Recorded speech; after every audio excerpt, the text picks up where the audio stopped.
नमस्कार दोस्तों, मैं आपका होस्ट दोस्त विक्रांत जोशी आपका स्वागत करता हूं मैं रिव्यू मास्टर में।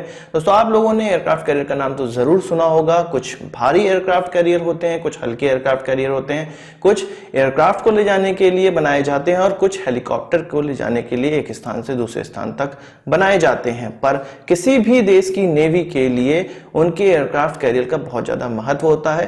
पूरे विश्व में 42 एयरक्राफ्ट कैरियर का आज इस्तेमाल किया जा रहा है और कुल 14 अलग अलग देश की नेवीज इनका इस्तेमाल कर रही है। और किसी भी एयरक्राफ्ट कैरियर को इंडक्ट करने से पहले उसका इंटेंस सी ट्रायल होता है और कई एग्जाम में पास होने के बाद ही उसको इंडक्ट किया जाता है। पर कभी कभी कुछ एयरक्राफ्ट कैरियर ऐसे होते हैं जिसका इंडक्शन तो उनकी नेवी में हो जाता है, पर जिस काम के लिए उनको बनाया गया है पूरी एफिशिएंसी से वो काम नहीं करते हैं या उनको बार बार ब्रेकडाउन का सामना करना पड़ता है और रिपेयर के लिए वापस पोर्ट पर जाना पड़ता है। तो कुछ इसी प्रकार के एयरक्राफ्ट कैरियर 7 एयरक्राफ्ट कैरियर का जिक्र हम यहाँ पर करेंगे जो कि अपनी पूरी एफिशिएंसी से काम नहीं करते हैं या उनको बार बार रिपेयर के लिए पोर्ट पर जाना पड़ता है। इस कड़ी में सबसे पहला हमारा एयरक्राफ्ट आता है चाइना का लियोनिंग, जो कि 2012 में कमीशन हुआ था और ये कीव क्लास एयरक्राफ्ट कैरियर है जो कि चाइना का सबसे पहला एयरक्राफ्ट कैरियर है, जिसको कि चाइना ने यूक्रेन से धोखे से खरीदा था।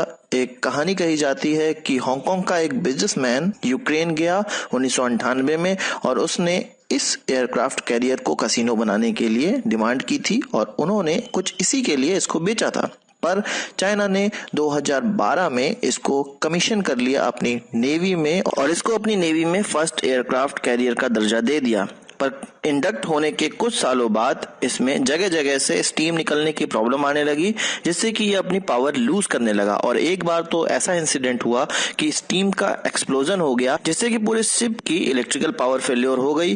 तो तब से इस एयरक्राफ्ट कैरियर को, जो कि सोवियत कीव क्लास का एयरक्राफ्ट कैरियर था, जो कि सबसे ज्यादा अनरिलायबल होते हैं, ट्रेनिंग एयरक्राफ्ट की तरह इस्तेमाल करने लगी चाइना की नेवी। इसी कड़ी में जो अगला एयरक्राफ्ट कैरियर है वो है रशिया का कीव क्लास का कुज़नेत्सोव एयरक्राफ्ट कैरियर, जो कि अभी रिपेयर के लिए गया हुआ है और 2021 से पहले ये रेडी नहीं हो सकता है। अक्टूबर 2016 में जब यह सीरिया के लिए सेल कर रहा था, वहां पे लड़ाई के लिए डिप्लॉय हो रहा था, तो अचानक बीच समंदर में इसमें काले धुएं निकलने लगे। जानकारों का माने तो इसके प्रपल्जन सिस्टम में प्रॉब्लम आ गई थी और यही चीज वहां के सीनियर रिसर्च साइंटिस्ट और नेवल एनालिसिस ने बताया।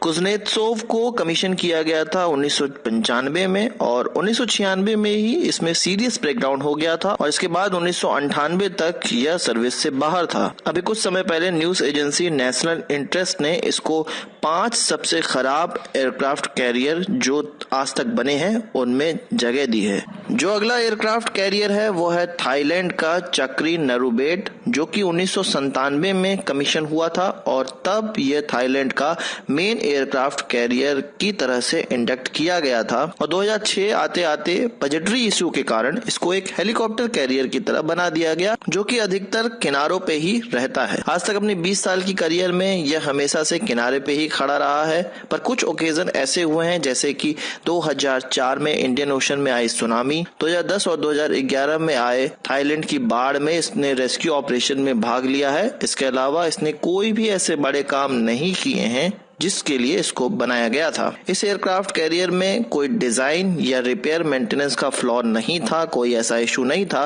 पर इस लिस्ट में हमने इसको इसलिए जगह दी है कि 20 सालों में इस एयरक्राफ्ट पे जितना खर्चा करके इसको बनाया गया था उस हिसाब से इसने परफॉर्म नहीं किया है। अगला जो हमारा एयरक्राफ्ट कैरियर है, हालांकि वो एम्फीबियस असॉल्ट शिप है, जो कि यूएस नेवी का USS वेस्प है, जिसमें अभी हाल ही में F-35 को भी उतारा गया था। यह शिप 2004 से लेकर 2011 तक एब्सेंट रहा था, इसमें कोई डिप्लॉयमेंट नहीं हुआ था। 2013 में नेवी स्पोक पर्सन का कहना था कि इसको हम joint strike fighter test platform की तरह इस्तेमाल कर रहे हैं, पर 2011 से लेकर 2013 के बीच में ही ऐसा किया गया था। तो 2004 से 2011 में इस एयरक्राफ्ट कैरियर का क्या हुआ? पर जिस प्रकार से एक टर्मिनोलॉजी है हॉलो फोर्स, उसी तरह से ये एक हॉलो शिप कहा जा सकता है। हॉलो फोर्स का मतलब ऐसी फोर्स जो कि देखने में ही काबिल लगती है, पर जब उनका निरीक्षण किया जाए तो उसमें कई प्रकार की खामियां होंगी उनके पास हथियारों की कमी होगी, उनके प्रशिक्षण में कमी होगी या अन्य प्रकार की कमी होगी। तो कुछ इसी प्रकार का एयरक्राफ्ट कैरियर ये भी है। इस कड़ी में जो हमारा अगला शिप है वो है ऑस्ट्रेलियन HMAS कैनबेरा, जो कि 2014 में कमीशन हुआ था और इसने रिमपैक 2018 में भी भाग लिया था, जो कि लैंडिंग हेलीकॉप्टर डॉग कैरियर की तरह इस्तेमाल किया जाता है और रॉयल ऑस्ट्रेलियन नेवी इसका इस्तेमाल करती है। पर मार्च 2017 में यह सीरियस प्रपल्जन प्रॉब्लम के कारण वापस अपने होम पोर्ट पर भेजा गया था और यह कहा जा रहा था कि इसको रिजॉल्व करने में केवल 10 दिन लगेंगे। पर मई 2017 में भी यह स्टिल ड्राई डॉक पे रिपेयर हो रहा था। मई 2017 में ही रियर एडमिरल ग्रंसेल ने बताया कि इसमें सीरियस डिजाइन इशू है और फॉल्टी इंजन सील के कारण जो लीक्ड ऑयल है वो इंजन के डिफरेंट पार्ट पर चला जाता है।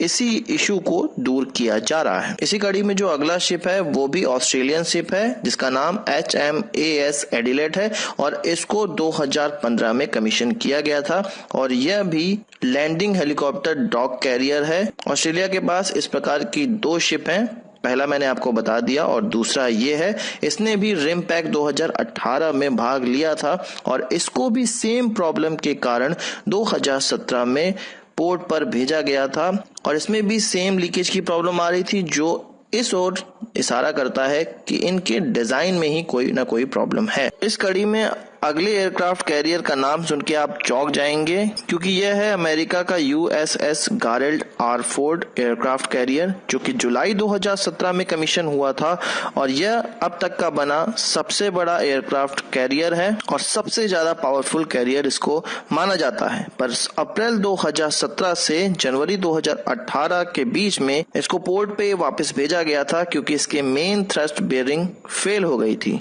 और जब मई 2018 में इसको फिर से इंटेंस सी ट्रायल के लिए भेजा गया था तो इसके प्रपल्जन सिस्टम में माल फंक्शन हो गया था और फिर से 3 दिन के अंदर ही इसको वापस पोर्ट पर भेजना पड़ा था। इसमें लगे अत्याधुनिक इलेक्ट्रोमैग्नेटिक एयरक्राफ्ट लॉन्च सिस्टम और एडवांस अरेस्टिंग गियर सिस्टम भी अप टू द मार्क नहीं है और कई बार इसमें डिले का सामना करना पड़ता है। और कहा जाता है कि नेवी में इंडक्ट हुए इसको 1 साल होने के बावजूद यह अभी भी कॉम्बैट रेडी नहीं है।